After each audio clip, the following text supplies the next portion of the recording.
Jamen, let's just fucking go ahead. Hey guys, we're Stügg and we're here with a few questions from Antichrist magazine. My name is Casper and I'm the vocalist of the band. And I'm Andreas, I'm the rhythm guitarist. My name is Morten and I'm the lead guitarist. I'm Sebastian and I play the bass. And I'm Victor and I'm the drummer of the band. Yeah. We've played together for a few years now, 3 years, but we've known each other for a pretty long time. We have played music like in between one another in different setups than this for like quite a few years before that. But Stügg started in February 3 years ago, in 2017. Yeah, so you've asked why we're named Stügg. And it's actually kind of a funny story. Me and Victor, the drummer, we were at a bar getting, hammered. And we got the genius idea to start a band. But before actually starting to play together, we needed a band name. So we thought, what are some great Norse words, like old Norse words? And we got this Danish word called Stügg, which means like bad or vile, ugly, like the big bad wolf. But it wasn't like edgy enough with a Y and one G, so that's why that's the dots over the U's.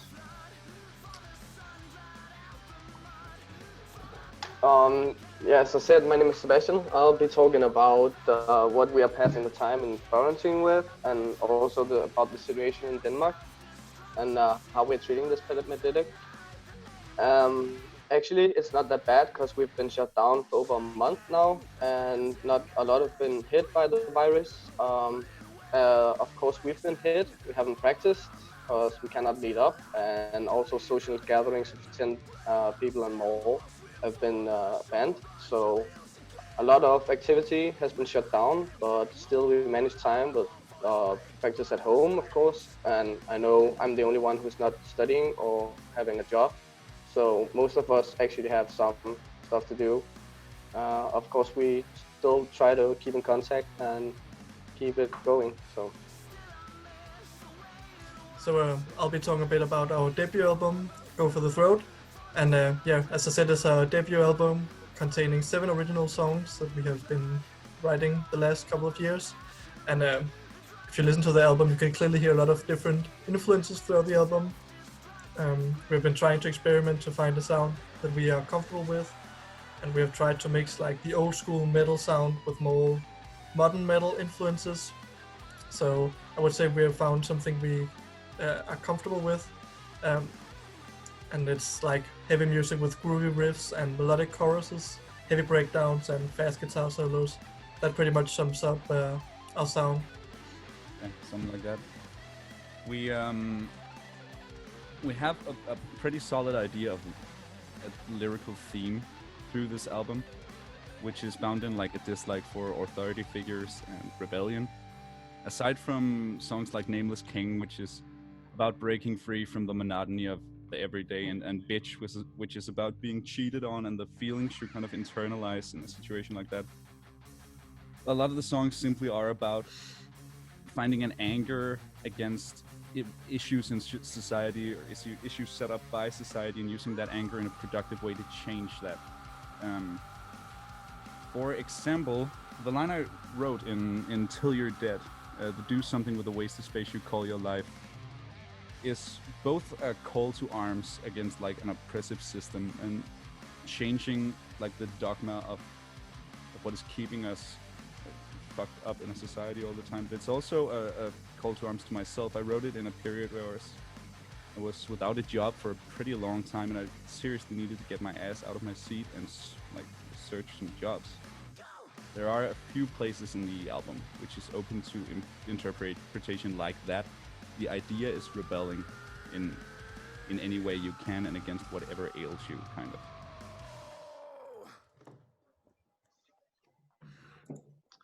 Yeah, so you've asked about like behind the scenes of our cover art. We needed this wolf's mouth because it's like our logo. it's this wolf. So we thought we'd get a man like bit in the neck, like he's an authoritative person, like a businessman or like just the man, and just let him be like bit in the neck because fuck the man. But we couldn't like get a makeup artist or anything. We thought we had it all planned out, but we couldn't. So instead, we just like got my neighbor's dog, with this little asshole of a dog, and we put it up against his neck and just like put a finger in his ass, so it bit him. So yeah, that's the story. Yeah, True story though. Hope he's doing well. Rip.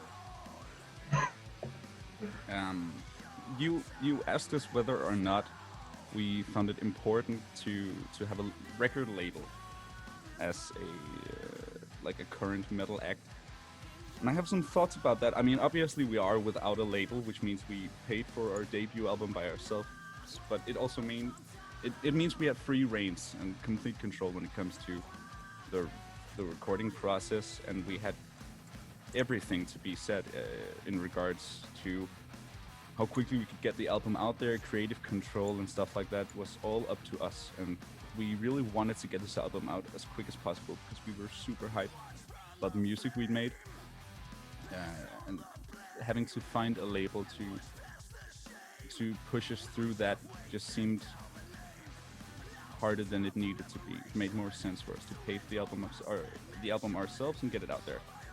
And I don't think, this is just my opinion, but I don't think a metal artist needs a label as much as a pop artist does.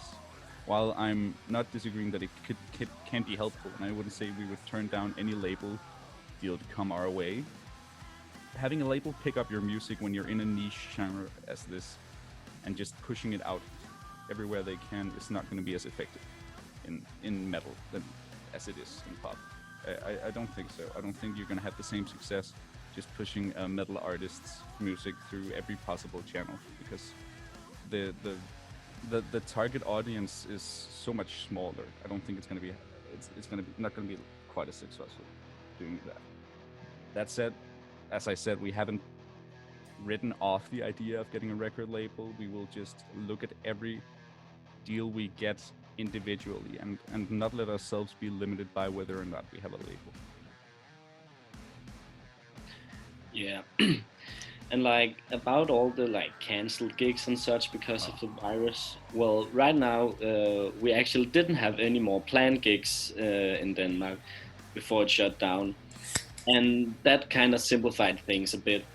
But like the biggest issue right now is not being able to meet up and like rehearse together and write new stuff. And like we were, as soon as we came out with Go for the Throat, we took a little vacation from writing new stuff. But as soon as 2020 started, we actually began writing some new stuff, and we have a lot of ideas, and we're really looking forward to getting back and going through those ideas together.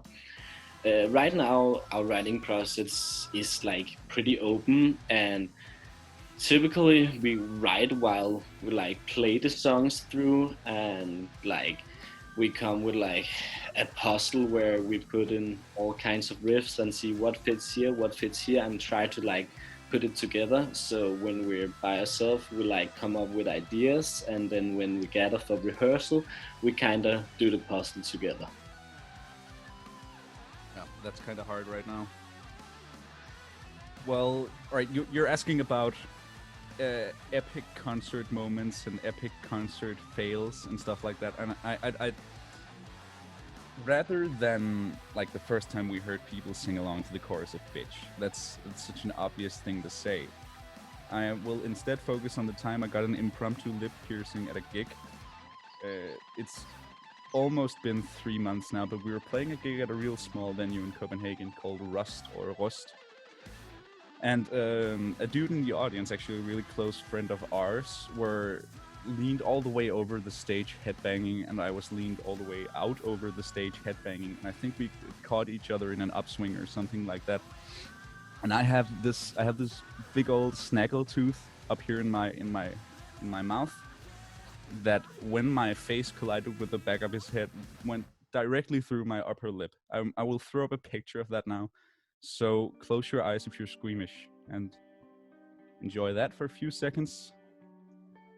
And you're clear. This was like the third last song of our set, and I was bleeding all over the place. Not really a guy who's used to getting hurt a lot, but I figured, what the fuck else do you do than play through a gig like that? Having a chance to stand there, blood dripping from your mouth while you're spewing garbage into the microphone is a once in a lifetime thing, and I did not want to miss that for anything in the world.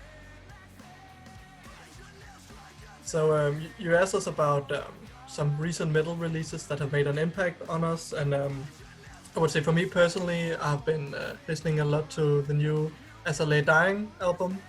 I really like that metalcore sound. I also recently discovered a band called The Gloom in the Corner, which they released an EP last year called Flesh and Bones, which I really enjoyed. And for some of the more extreme metal stuff, I really like Vulvadenia's album Mob Justice. I think it came out in last year as well. And one of my favorite bands, the Black Dahlia Murder, they released an album here just a couple of days ago, which I've been listening to a lot. I attended my first hardcore show in December, where I went to see. We were actually there together, me and Morten and a few of our friends, seeing Knocked Loose along with 3 warm-up bands. And I've really after that concert been enjoying their newest album, A Different Shade of Blue, that came out in 2019. I think it's really interesting how they're taking the instrumentals and taking them to a real dark place. They're drawing some inspiration from really heavy metal undergenres or subgenres, I suppose, and still keeping the spirit of hardcore punk, which is, I think it's a real insane job that you still feel the hardcore punk energy in an album that could basically sound like sludge metal. It's really good album. Really big fan of Knocked Loose. So about the plans for the future, as Victor said previously, we've been writing a lot of new material, which we want to make into songs, but the virus and the lockdown really stopped that process. So hopefully we can just get back and rehearse a lot and get our ideas out and make a lot of new songs for hopefully a new album. And then it's just to play some gigs whenever there's an opportunity. And hopefully we could, we will really want to either do like a small tour or play our first festival, or maybe even play a gig in another country. That could be really cool. So hopefully some of those things can be arranged in the future. Yeah. Well, that's it from us today. Hanging out on in quarantine. I want to give a big shout out to Antichrist Magazine before we leave this opportunity. It's amazing to see there being put focus on like the world's tiniest metal scene. It's a little metal band from Denmark. It's great that we're getting some free time here. So thanks a lot for the questions, and see you guys around. Look forward to when we get to play gigs again.